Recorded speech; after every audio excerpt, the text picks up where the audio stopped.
But some of the things that I am proud that we've done is worked with early in their stage career musicians to make sure that their work is out there in the world. The same when it comes to filmmakers, the same when it comes to individuals who are staffed on our productions. They may be starting out in their career. Let's work with them and help them have an audience because we've got a stage, right? We have stories to tell, and why not partner together?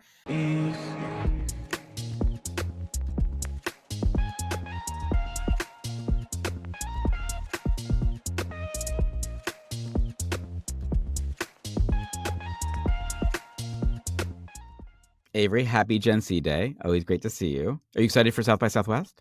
I'm happy. I'm excited for South by Southwest. This has been a great week in crypto. So I'm super excited to talk to you because I feel like more has happened in the last 24 hours than has happened in the last 12 months. So I'm pumped to be seeing Sam today. Absolutely. Look, Bitcoin is up, Bitcoin is down. It's getting Still up. crazy. It's still up a lot, which we're not going to be mad at. But my question for you is, are the brands calling? Are they asking what's going on? It's funny. I haven't gotten so many texts, emails about crypto and NFTs in the last year as I have in the last day. And I genuinely mean that. I think people are seeing sort of crypto positively in the news cycle and they're curious. They're like, what's going on? What's happening here? Are we back? Is this back? How should we be thinking about it? So it's something that's super top of mind for us internally at Vayner, from all my group chats on this, and also for a lot of my brand partners and clients who are sort of curious what's going on. And what's your response to them? You know that we're deep believers in crypto, sort of macro, always have been. And I think generally crypto moves in cycles. And we have seen this pattern several times.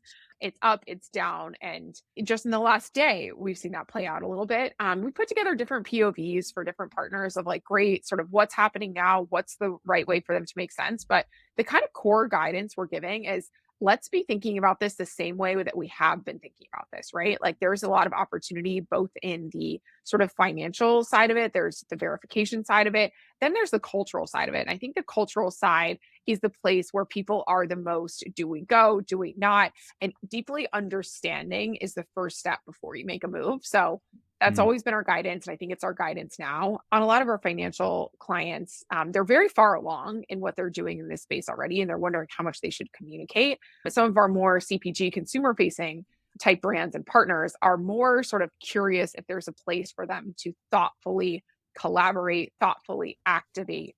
And yeah, that's a little bit of where it is. But the brands are calling, they're interested.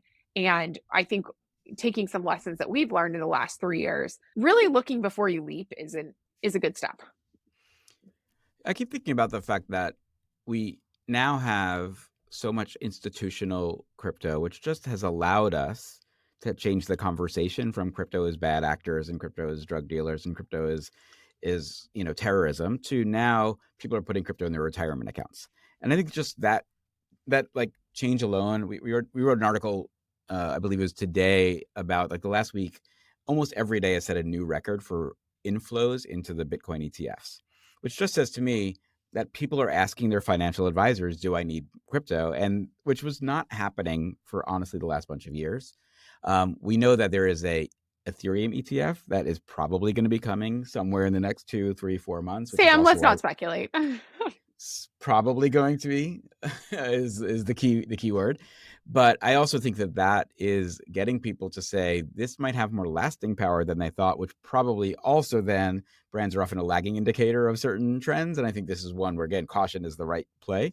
But whether it's taking crypto as a payment or it's building some layer on your tech stack, I do think that is something that I can't imagine they're not interested in, and even more today than they certainly were a year ago.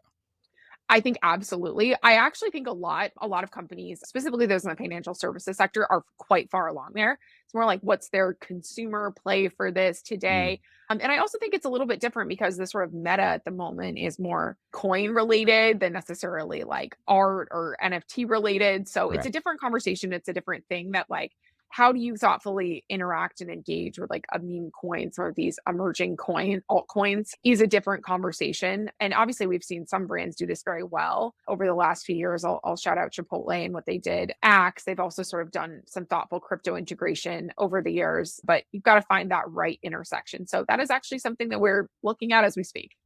Amazing. Avery, when these clients call, do any of them ask you what crypto smells like? Not to date.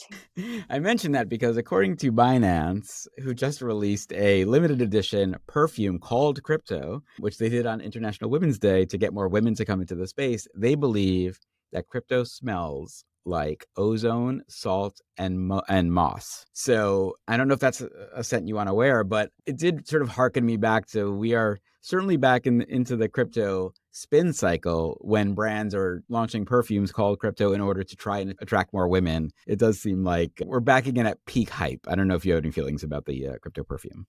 That is funny. We should actually make this, we should send that to the Axe team because they did their, if you remember, their like Dogecoin, like link to a Yep. scent kind of thing a few years ago, which was fun. I don't know if that is a scent that I would wear, but I've seen a lot of brands over the years try to do scents. I know MasterCard did one a lot. That's been like a thing that people have been playing around with for a while. Are you going to get some, Sam? Is that what you are going to smell like when I hug you in Texas? Well, the unfortunate part of it is to get it, you have to go to a pop-up store in Bahrain. So I probably won't be going there before Austin, but But if never we say can get never.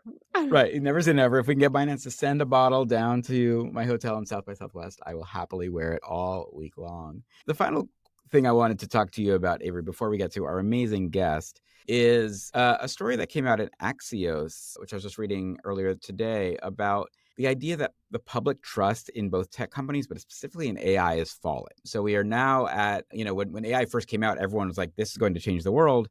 Now I think as people are seeing it rolling out, they're getting more and more suspicious of the big tech companies when it comes to privacy, when it comes to provenance of information, when it comes to, frankly, how much they may lose their jobs because of what's going to happen with AI. There's still a lot of uncertainty, but also it made me wonder about the idea that tech companies in general had a big halo around them for quite a while, but they've taken it on the chin for a while over the last recent amount of time. And I just want to get your thoughts on, if you were having to market AI and market big tech to folks who are starting to get suspicious that, are you actually out there for our good? How would you handle that? You just asked me about how many brands are curious about what's happening in crypto. Every single day, one of our partners is curious and concerned about the amount of data that big tech companies have. And I think that's been true for the last decade. And rightfully so, right? Like if I were a big tech company marketing their use of AI, I probably would say less versus saying more. And if I think of whether we're talking about Amazon or we're talking about Google or we're talking any of the FANG companies, really, they have a tremendous data moat and they can't even let consumers really understand how much they know. So I think I would probably say less versus saying more and find ways to create useful use cases for the technology that's very well vetted. And I know there's different perspectives of how Google sort of handled this last wave of generative AI. To me, they're almost cautious on how they're rolling it out because they could very easily integrate what they're building with Gemini into Google Calendar. And that would be a huge help for me, right? But they're not Absolutely. because they don't want to roll that out and scare people. And they also, when you're Google, you have such a high caliber bar of expectation. And I think that's important to understand as well. People are more forgiving of a startup like OpenAI getting something wrong than they are at Google. So I think that's the sort of delicate dance we're playing. I'm not surprised that consumers are getting disillusioned with some of these generative AI tools. I still think AI is going to change the world. That hasn't changed over the last year, but the path to getting there is going to include, as we've talked many times on Gen C, further need for verification, further need for authentication, further need for sort of crediting and sourcing, which is a big thing. And then also a higher degree of accuracy, which is, that's what we're seeing a lot of negative headlines about right now. It's like, well, the founding fathers weren't Black. This wasn't blah, blah, blah. And of course, it's predicting what it thinks it wants the user to hear. And with that, we still see a lot of hallucinations and things that are not right. And I think that's a work in progress. I also wonder if people often think that they want change, but I think change is often more scary than more welcome, and I just think even just the changing nature of society and how people have approached understanding innovation to up-level their careers. A lot of people embrace it and a lot of people just don't know what to do and they get angry and they get nervous and they get anxiety. And I think there is something around this which feels existential, and we've been trained because of science fiction that these robots are going to come and take over everything and we're just going to be, batteries in the matrix. And I wonder if some of it is, yes, like it seems really cool and you see this great output. And then at some point you start to say, wait a second, like this is going to take all of our jobs. And then what are we going to do? And the last thing people want is like free time and they don't understand what to do with it. So I wonder if there's just like that angst that's happening around the world. There's angst that's always happening, but I'm an optimist. I think all of these things are ultimately going to help improve lives in a lot of ways, even as they do create challenges. So we're along for the ride. There's been plenty of, as you just said, journalists in particular, consumers calling out big tech companies specifically around hallucinations, which often the user is trying to coerce it to hallucinate. So we're going to keep seeing that. The big thing I think we're going to be talking a lot more about on this on Gen Z is how this is going to affect elections. So more Yes. to come, More to come on that.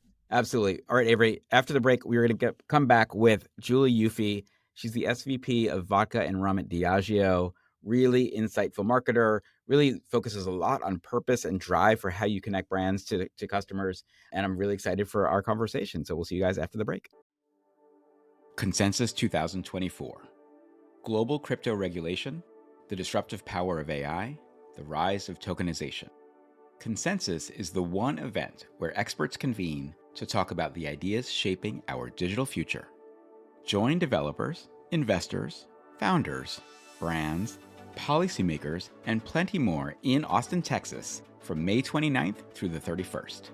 The 10th annual Consensus is curated by CoinDesk to feature the industry's most sought-after speakers and provide unparalleled networking opportunities and unforgettable experiences. Take 15% off registration with the code GENC15. Register now at consensus.coindesk.com, and I'll see you there.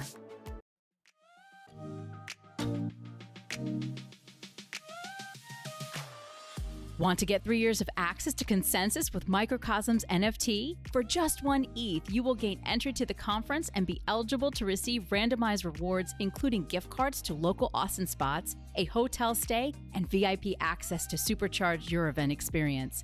In addition to 3 years of access to Consensus, you will also be the holder of a unique generative artwork, the Microcosmos NFT, created by artist Fahad Kareem. Mint now until March 14th at coindesk.com/consensus NFT.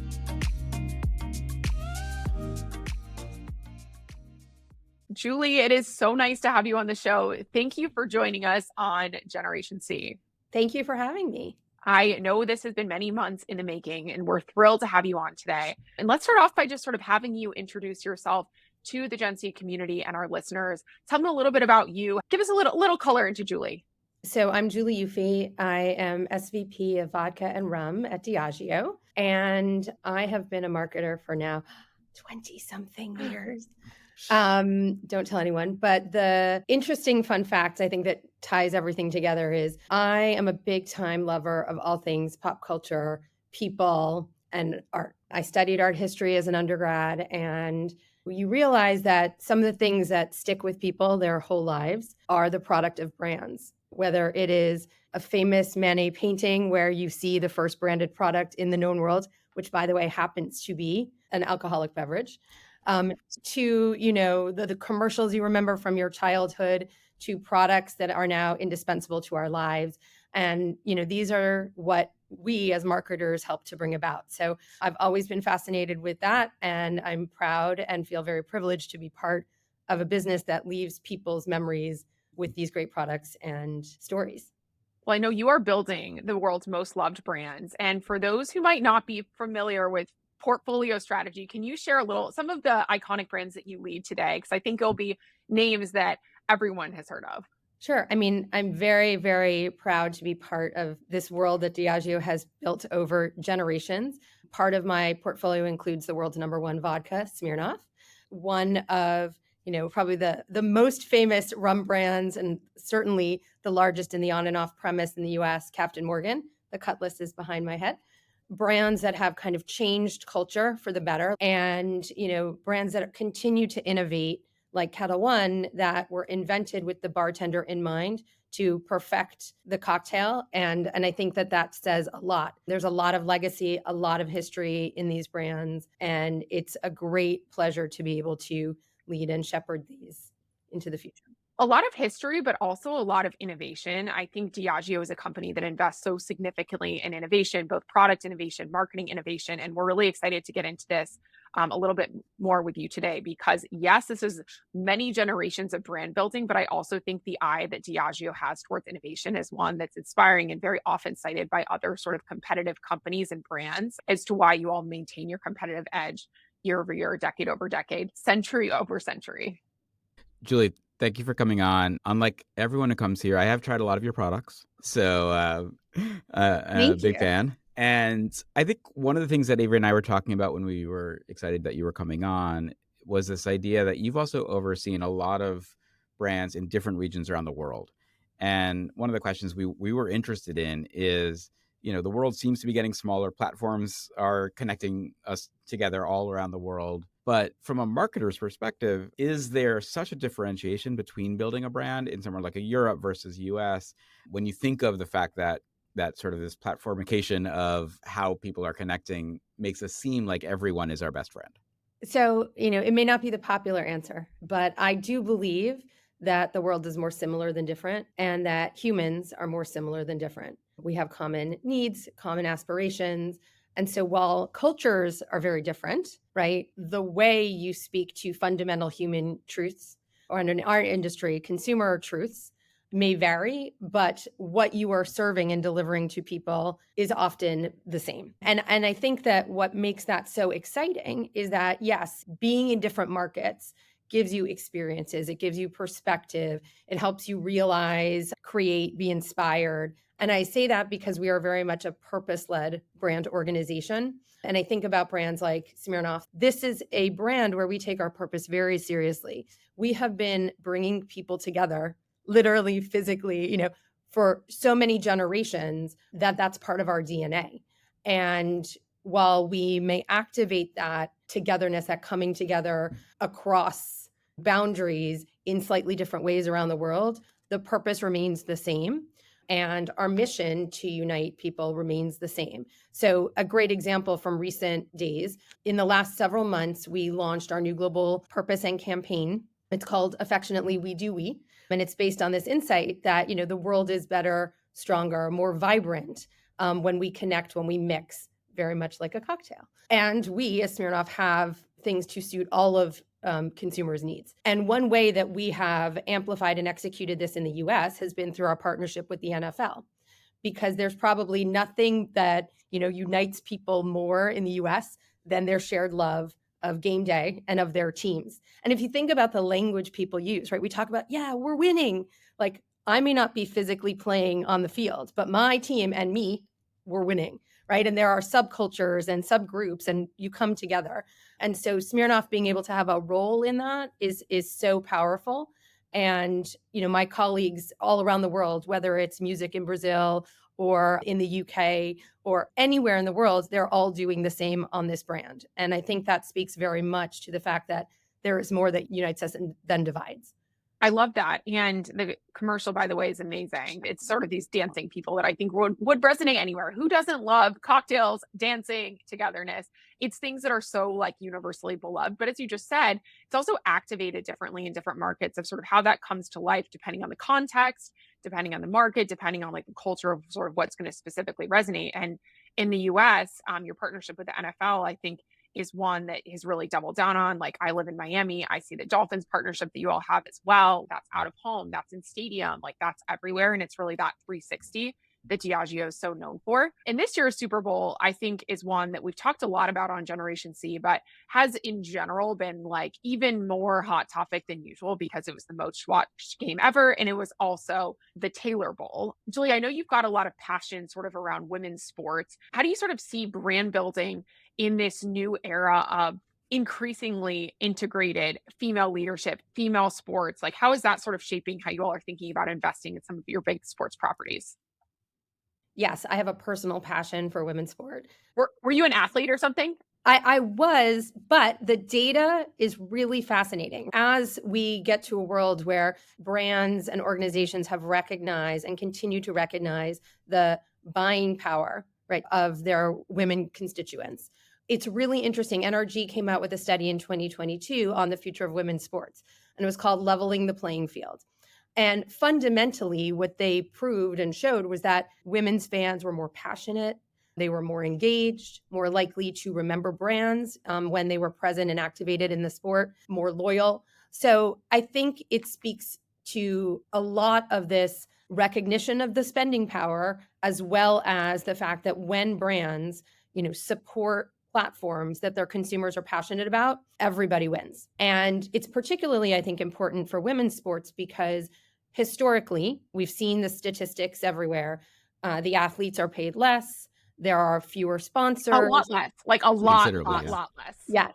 There's fewer sponsors, there's less recognition, there's less of an active market for promotional activity, merchandise sales, et cetera, et cetera.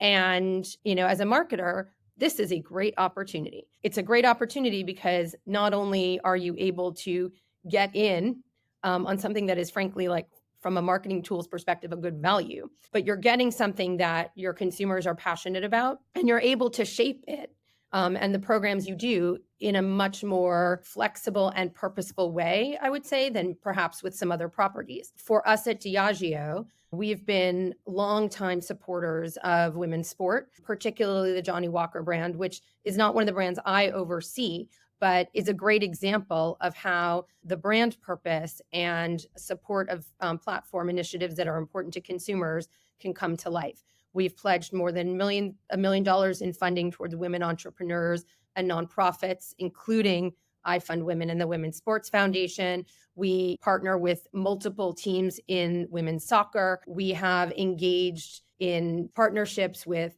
artists to create songs and music, excuse me, and even support initiatives for the leagues and the partners and the teams. So it's been a really exciting domain to engage in as a marketer. And it's also really amazing to see the power and impact marketers can have when they engage in sports properties like that. Absolutely. And we know men are not the only ones who like a Bloody Mary when they are enjoying their football games. And I think your company and some of your brands and your thought leadership, Julie, in this space has been awesome to see. And there's just been a huge groundswell of that this year. I was reading that more women watch the Super Bowl than like the Emmys and the Grammys and like all these things like combined, probably not as much as watch Bravo still, but it's amazing to see this sort of it changing face of how brands show up at these spaces, whether it's Super Bowl commercials and featuring beauty brands or, it's some of the ads that you all have that really show a broader array of people consuming and enjoying your products. Julie, I'm wondering, because you've mentioned purpose a couple of times, and I know that you personally are very invested in the idea of purpose for your career as well as the brand you work for. When we were sort of chatting the other day, you were mentioning about the fact of like working with communities and creators and how much you're doing with musicians and helping people get discovered. And like, I'm just wondering how you're utilizing the kind of creator economy to reflect the brand values that Diageo sort of holds dear and how that comes across when trying to market a brand. There are initiatives that are brand specific. There are initiatives that are corporate as well. I think, and as an organization, it's so nice to, and as a human, it's so nice to be on the right side of history, right? Meaning like using our power for good and our purpose for good. So I'm a big advocate of, and this is a phrase I'm sure you have heard before, of like the story doing versus just the telling. If we're going to take an action and say we want to support women, period, right? In front and behind the camera. Free the bid is an important part of this. Making sure that, when we are looking at productions, when we are looking at all of our activities, do we have a diverse set of candidates that we're evaluating to help us produce, develop, create the things that we're trying to do?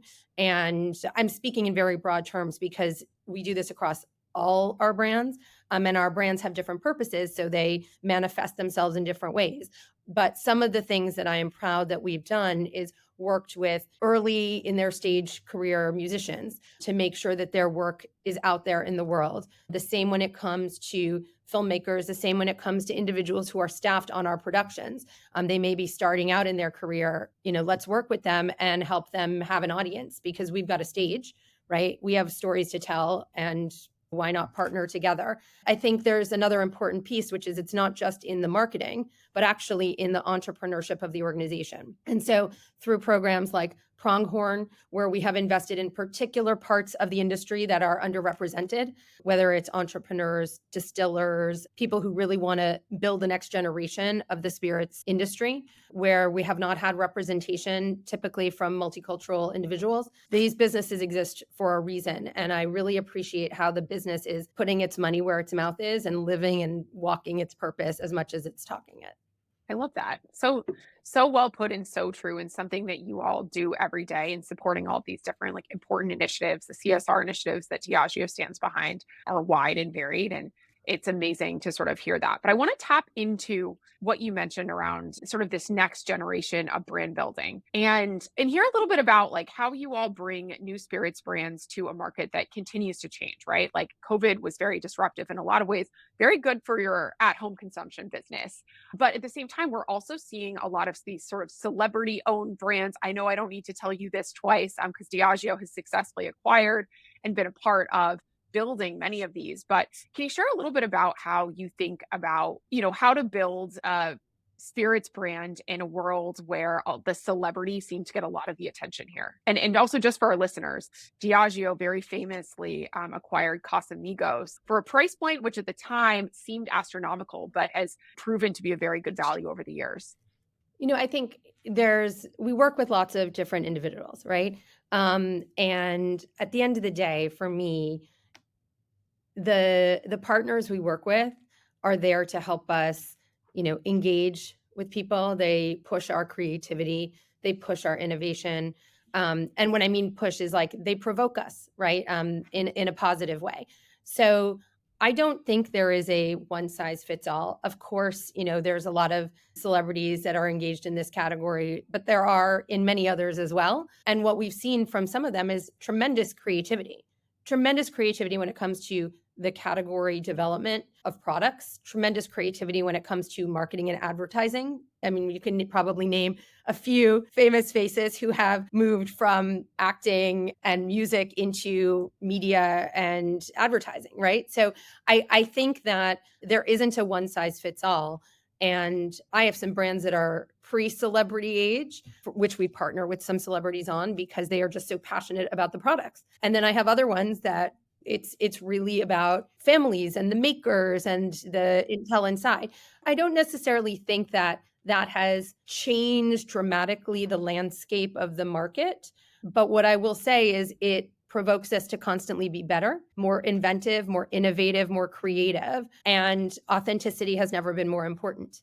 And so having folks who help stimulate that creativity while you are practicing your purpose with authenticity, I think consumers net out ahead. They get more product choice, they get more innovation, and everyone wins in an economy like that. Julie, I want to change gears a little bit. When I was running the creative agency I used to have, brands would come to us all the time and say, I'm really interested in sponsoring a large event. And very often they were not asking for much beyond the naming rights, being on the, on the poster, being on the emails, that kind of stuff. But I keep thinking about the two things. One is that the spirits category is all about celebration together, which aligns so well to events. Secondly is that the kind of idea around gathering people together, but also how content comes out of those moments, and that can become the dominant, sort of way we experience, knowing that the Oscars are coming this weekend, for example, we know how much that content is going to be consumed on all platforms. How has the sponsorship game changed for you as you think about kind of content and connection being the sort of currency of marketing these days and putting your name and money and sort of behind some of these larger events? I don't think it so much has changed, but I will say we think about the full ecosystem surrounding it. So it's not just, are you in the stadium watching the game, buying XYZ? It's the whole consumer journey that surrounds it. You might be in the stadium watching a game and your friend is texting you because they're watching on some other platform and you're engaging multi-screen in person. So I think you have to think about the entire surround system, so to speak, and the role that you as a marketer and your brand has to play in that. Likewise, as you probably have picked up on by now, I'm a big fan of innovation and I'm a big fan of like those who provoke the thinking. And I think that those brands that have really stood out in the past have been with sponsorship, have been those who've managed to find a way to surround and or even capture attention around the event, maybe not anywhere even in it officially, dare I say that. And so whether it's you might be at a celebration leading up to, which we have done very successfully this past Super Bowl period with both Smirnoff and Captain Morgan and many of our other brands, or whether you're actually at the tailgate of the game, there is a role to play and in delivering consumers great opportunities and great experiences. So, Julie, you mentioned innovation. You mentioned how do you show up at these events these days. I guess, one, I would love, if you have any sort of battle stories of how you've been able to leverage innovation. I think everyone's so focused these days on all of these immersive platforms and all these social platforms. It's how brands are being built today. So is there something that sort of really gets you interested about that? And then secondly, what are the sort of big cultural moments that you might have your eye on? Everyone was talking about F1 over the last year. We know we have, again, the Oscars, and we had some really amazing award shows recently. But, are there things that we're also not thinking about that we should be keeping our eye on for where the next wave of big cultural moments are coming? That's a very good question. The things that I'm most excited about are the kind of reversal back to physical experiences, not because it's like a return to the old, but for the reason that we just were discussing, which is that they have now evolved to be more than the event itself, but the run up, the recap, the sharing of the memories thereafter. And there are those organizations and businesses that have been very savvy about capturing attention at all those stages in the consumer journey. If I look back at Super Bowl week on the ground in Vegas, not all our brands are epic nightlife brands. We have brands with different roles to play at different places and stages in people's celebrations. And so we were able to participate during daytime fun activities. We need to have a moment for the Don Julio out of home, please. It was Can you share a amazing. little bit about that? Yes. Well, the Don Julio team smartly transformed the Stratosphere into a Don Julio 1942 bottle. And it was beautiful, lighting up the skyline. And then after the game, we're able to celebrate the win by personalizing it for the winning team. So I think that there's a role for brands with purpose to play. And if we take away nothing, it doesn't have to be just in the moment of the game, but in the entire week long leading up, post, and everywhere in between. And I also loved that one because not only was it iconic for people who were in Vegas, but it was also so shareable that I think that was like really the win of it. Like in today's world where things that stand out to you, everybody has their phone out, they're sharing it on their social platforms. I know TikTok is only now starting to be open to alcohol-based advertisers and having the right LDA compliance, but we see this on Instagram. Like I saw that bottle everywhere. And I think that was a testament to like right place, right time, right relevance, which is why, I wanted to call that out as something I think that was really interesting and well done outside of like a GameSpot, because everyone's already talked about those to death. No, and I'm glad you did, because that speaks exactly to my point about multiple things are happening with these. The definition of the experience or of the cultural moment has expanded from what it used to be. So again, if you're very literal to it is the game on the field, you'll miss all of these amazing opportunities to help, in my case, our consumers celebrate and come together in a moment they care about with relevance. You did let slip that you might have been in this industry for a bit. So I do think back to like that pre 2006, 2008 timeframe when like we did these big events and you actually had to find ways to get the press to come cover it because that was the only way you could get a photo out to the world. And then like Facebook comes around and suddenly like the world became so different from the marketing perspective. To Avery's point, it's not just that everyone had a phone starting in 2006, 2008, but the networks were not built for that instant opportunity for the Don Julio bottle to go everywhere within hours. And I think that's like, it's just such a different world of marketing when I keep thinking about pre-social and post-social that we're still what feels like in that beginning journey. It's interesting because I go back to the tools have changed, but the fundamental people and human needs are not that different. So I did start a long time ago. I was working on an energy bar at one point in my career. And so we were like, well, we need to get people who can really use this and tell us about it. So we built a website. We would send them product. They would type in their experiences into the website to tell us what they thought, right? It was live journal. Real people like EMTs and nurses and doctors, people who really needed energy boosts. Now, fast forward, we don't need to be the ones building that. But again, the need, right? Sustenance, energy, the product as a way to deliver a consumer need, all of that is the same. So I think it's very important for people to keep in mind there may be evolving needs, there might be evolving occasions, new things have emerged. But, if you're keeping your consumer front of mind, if you're keeping your brand's purpose and the role they play for the consumer and how they satisfy that consumer's need better, faster, more creatively, et cetera, I don't think it's so different. It's just you have to know you have more in your toolkit by which to satisfy them. Evolving tools, same job to be done, and a same job to be done all across the world. Seems like what we're hearing from you, Julie. And I want to talk a little bit about sort of product innovation in our last few minutes here, because your team has spearheaded a lot of really interesting product innovation, from ready to drink, sort of canned cocktails, which have been a big focus, to also the Kettle One espresso machine. Now, that is one that I have some personal passion for.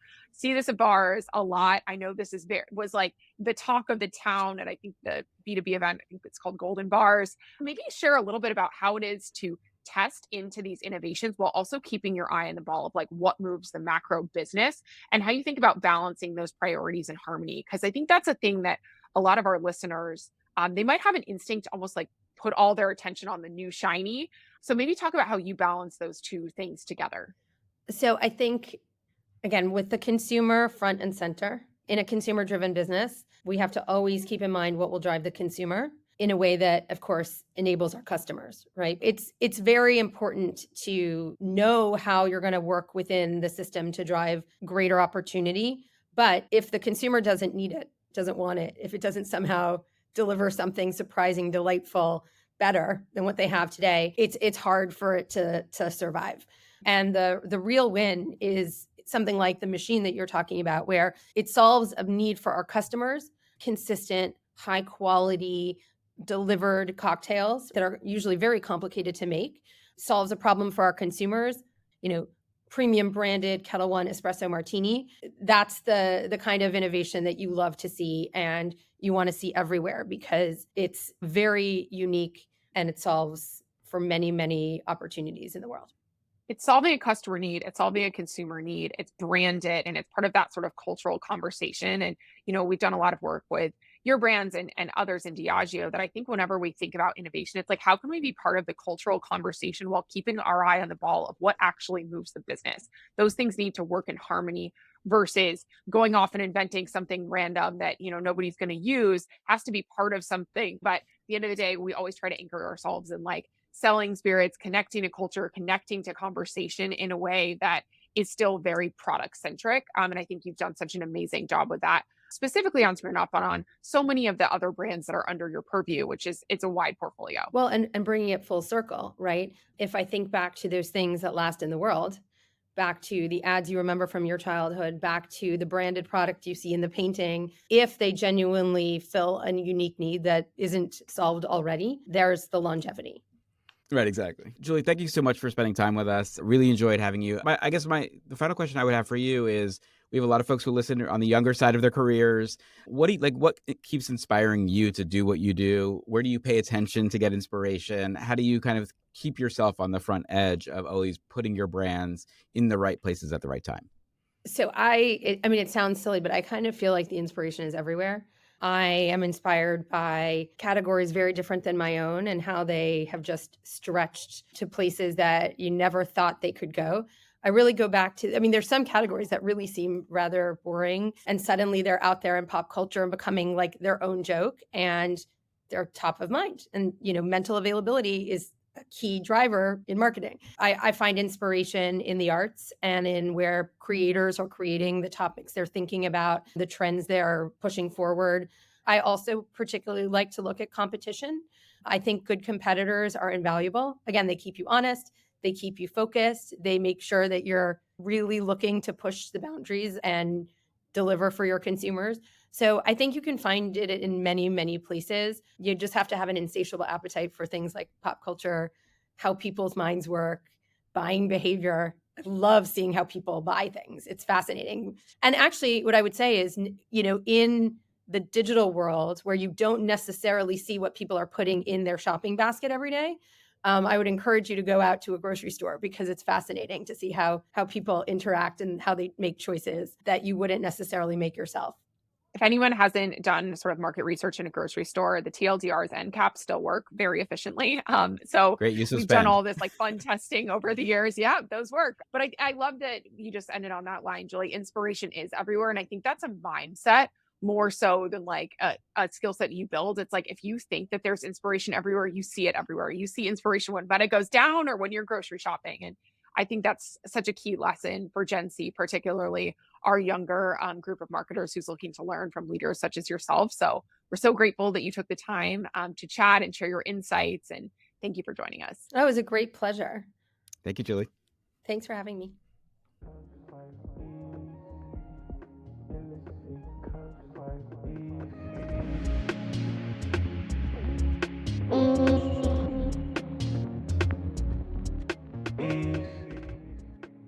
Avery, thank you for recommending Julie. Great guest. What were your thoughts on the interview? Julie's amazing. Love working with her and her teams. I think she brings such a fresh perspective and just the idea that anything is possible, inspiration is everywhere. That's such a good mindset to think about whether you're thinking core business, innovation, putting those things all together. So loved it. Yeah, I was interested in her response to the regional stuff. It's so funny because back when I had the agency, Corbis was one of our clients when they were going against Getty, and we sent teams all around the world to, in essence, talk to ad agencies to get them to use stock photos more, and especially use Corbis ones. And the amount of training we had to do to for how people react in Paris versus Tokyo was insane because there was so much cultural difference at that time and there was very little social. So you had to really do hand to hand. But she really seems to come from the perspective of all marketing is, the same muscle, if you will, just slightly tweaked. I think this strategy is like the brand strategy. Often I'd see like working really clearly at the global level, but the activation, which is what you're talking about, Yes. has to be customized per market, right? There's language stuff, there's cultural things. So I think both can be true at the same time. I also think we didn't ask Julie about this, but her previous life, she was working in a company that believes deeply in the power of global brand building and global brand platforms. So that might have been a little bit of where she got that thinking. All right, Avery, next time I see you will be in Texas, which will be so Woohoo! exciting. And thanks, Gen Z, for listening. Yeehaw. See you at South by Sam, and thank you, Gen Z.